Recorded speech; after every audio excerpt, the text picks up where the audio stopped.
Je voudrais appeler maintenant, sous vos encouragements, Alexis et Jacques, s'il vous plaît, pour l'interview. Et il sera plongé par Jean-René. Tiens, je te l'active. Merci Boris. Allez, merci. Bonjour Alexis, ça va? Bonjour. Pas oui, trop ça stressé?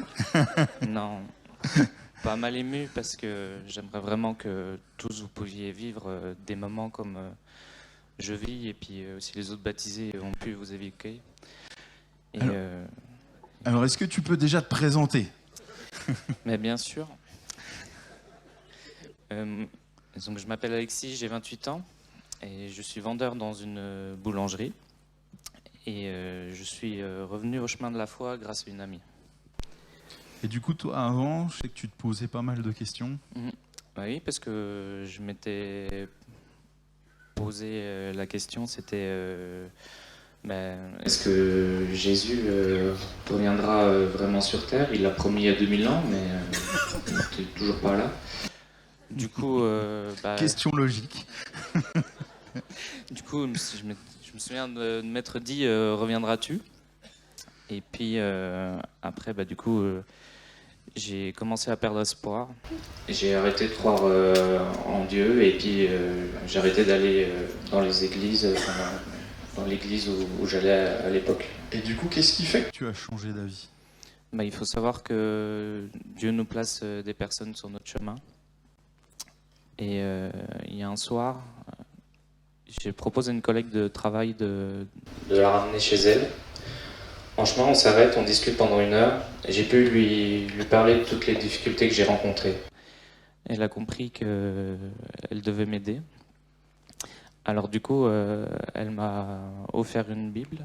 Elle m'a incité à la lire déjà, puis d'écrire, rédiger les versets qui sont évocateurs pour moi. Les noter dans un agenda, un carnet, et puis m'en souvenir, et puis de repotasser pour voilà, et m'accompagner dans la foi. Après, il y a eu un deuxième soir où on était allé voir une séance de cinéma. Et après la séance de cinéma, on a continué de discuter pendant assez longtemps aussi. Et puis, tout à coup... Il y a un truc bizarre, je crois. Ouais, tu crois bien. Oui. et tout à coup, un truc bizarre. C'est comme si c'était pas moi qui parlais, quelque chose qui se manifestait en moi. Mon amie, elle a pris peur, mais après elle est revenue. Elle a compris que c'était un démon et que j'avais besoin d'être libéré. Du coup, une fois qu'elle était revenue dans la voiture, elle a commencé à prier pour moi. Ensuite, j'ai poussé de grands cris. Et puis, un petit temps après, quelques minutes, j'ai vraiment senti quelque chose qui partait de moi. Et puis, je suis revenu à moi-même, quoi. Et puis... Et c'est là que tu as commencé à te dire, oh, il faut peut-être que je l'ouvre, cette Bible, du coup. Oui, mais comme l'a dit Mélinda, c'était pas simple de l'ouvrir. Si ça fait pareil pour Julia. Au début, c'était pas simple. En plus, quand je voulais la lire, il y avait des choses étranges qui se manifestaient. J'avais du mal à la lire, ça me bloquait. Et puis j'ai vraiment voulu en parler au pasteur. Donc là, tu t'es mis à chercher une église aussi à ce moment-là, tu m'as dit. Oui, c'est ça, parce que entre-temps, avec mon amie, elle m'a incité à trouver une église.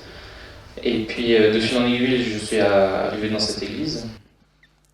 Et puis, on a pu terminer le travail de délivrance avec les autres pasteurs. Et puis, ensuite, pour cela, il fallu que je reconnaisse tous mes péchés, que je pardonne à tous ceux qui m'ont fait du mal. Et on a une petite anecdote du coup à vous partager, c'est que y a un des pasteurs, Jean-René, que j'ai choisi qui m'immerge, parce que pour moi c'est symbolique. Voilà. Et il a dit qu'il lisait des versets qui signifiaient comme quoi j'appartenais à Jésus-Christ. Et d'un seul coup, il y a une voix étrange, mais pas la mienne, qui sortait de moi, qui lui dit « T'es sûr? Alors prouve-le ».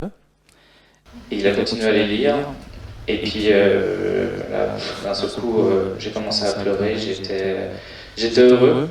Et j'ai vraiment senti j'appartenais à Christ et que je l'ai reconnu comme en tant que Seigneur et Sauveur à ce moment-là. Et j'avais des larmes qui coulaient de moi, mais j'étais hyper heureux. Et je crois que j'ai jamais été aussi heureux, mais surtout apaisé encore comme aujourd'hui où je peux lire quand je lis la Bible, quoi. Ouais. Et du coup, qu'est-ce qui a changé à toi depuis que tu as accepté Jésus? Déjà, il y a plus ces manifestations bizarres qui viennent de moi, donc c'est Ça va sympa. bien. Ouais. Et puis, il m'a aussi délivré, enlevé une addiction que j'avais. Wow. Et j'ai aussi vécu 2 guérisons. Et ouais, une première, Guérison dans ton cœur. ouais, des Au niveau guérisons, de ouais, l'âme. au niveau de mon cœur. La première, c'était au niveau de l'amour. En fait, plus jeune, je croyais que personne n'avait confiance en moi, personne ne m'aimait, j'étais vraiment triste. Et puis, en fait, sur le coup, j'ai vraiment compris que Jésus, il m'a toujours aimé et puis d'un côté, il m'attendait, quoi. Puis la deuxième chose. La deuxième, c'était lors d'une soirée louange là, en janvier où, en fait, j'ai aussi beaucoup pleuré, peut-être 20 minutes. J'ai vraiment senti comme si toute la tristesse que j'avais vécue dans ma jeunesse sortait de moi. Et là, j'ai vraiment compris que Jésus-Christ, il s'est sacrifié à la croix et il a pris tous nos péchés, tous nos malheurs, tous nos fardeaux et que grâce à lui, on peut vivre pleinement heureux. Wow, super. Et c'est pour ça que tu veux te faire baptiser aujourd'hui? Oui, et c'est ça que... Et du coup, c'est pour ça qu'aujourd'hui, j'ai choisi de me faire baptiser pour vraiment m'engager avec